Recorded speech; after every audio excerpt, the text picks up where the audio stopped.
Bu mahnı Gürcüstan Soğanlıqdan olan dostu Samir'in adından zaman yaşda dünyasını değişen Abdu adıyla tanınan Avtandil kardeşimizin ruhuna həsr edirəm.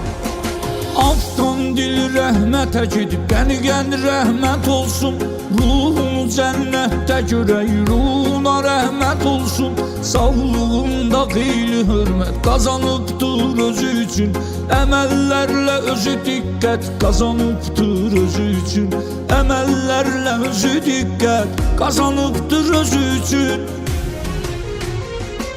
Avto istiqanlıydı dostlara, qardaşlara, sadəliklər yazılıb qardaş yaddaşlara. Ruhuna rəhmət deyirik, qəni rəhmət olsun, İlahi yardım eyləsin, məkanı cənnət olsun. Ruhuna rəhmət deyirik, qəni rəhmət olsun, İlahi yardım eyləsin, məkanı cənnət olsun.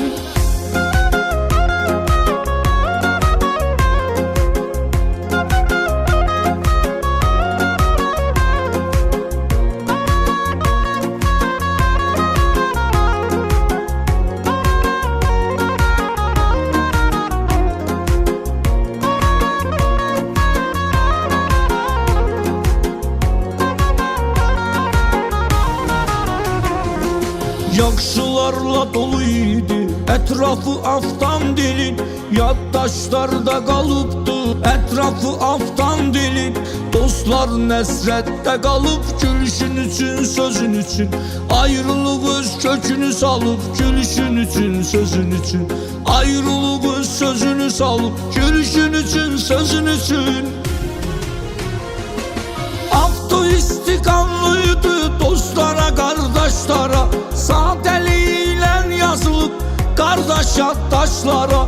Ruhuna rəhmət deyirik, qəni rəhmət olsun, İlahi yardım eyləsin, məkanı cənnət olsun.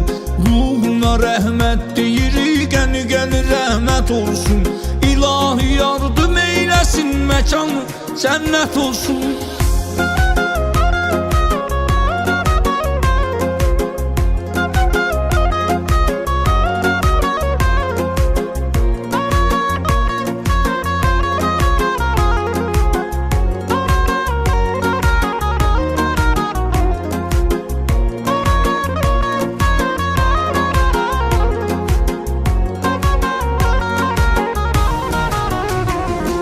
Samir yad eyləyin dostum, qardaşım, unutmayıb bir an olsun, süzülür gözdən yaşım.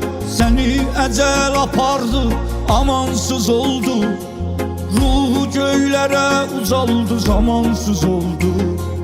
Ruhu göylərə ucaldı, zamansız oldu.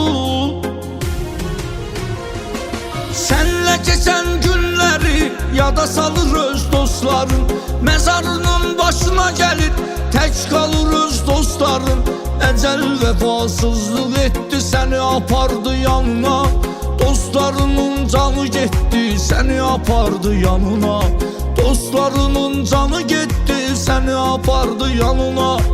Ecel vefasızlık etti, seni apardı yanına.